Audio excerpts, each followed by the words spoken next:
A Lakewood man has been sentenced for a deadly crash at a Cleveland street fair over the summer. Timothy Spock drove drunk and crashed through a barricade and into a crowd at the annual Dancing in the Street Festival. 2 people died, 3 others were injured. This morning, Spock was in court, and News Channel 5's Paul Kiska was there as well. Paul, tell us what happened. Well, Judge Brian Corrigan gave Spock 15 years in prison today. That means Spock won't get out of prison until he's 50 years old. It was an emotional day in the courtroom as family members told the judge how Spock killed their loved ones and caused them so much pain. 35-year-old Timothy Spock was driving drunk when he crashed through a barricade and into a crowd at the Dancing in the Streets festival.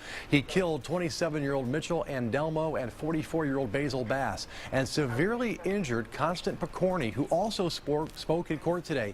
Not only did she suffer skull fractures, but her boyfriend, Mitchell Andelmo, was killed. Picorni asked Judge Corrigan for a severe sentence for Timothy Spock.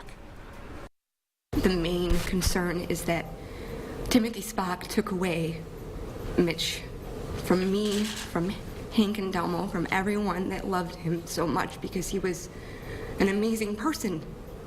And he was very young and still had his life ahead of him. And I think Timothy Spock's history, given this was his 4th DUI, and he took away 2 lives, that he should be sentenced to as much time in prison as possible. And tonight at 5, you'll hear from the family of Mitchell Andelmo and Basil Bass, who were killed by Spock. Again, Timothy Spock is going to prison for 15 years after killing 2 people while driving drunk. In the newsroom, Paul Kiska, News Channel 5. Leanne, back to you. Many thanks, Paul Kiska, for your report, and certainly we will follow up more on it later on this evening on News Channel 5. Thank you, Paul Kiska.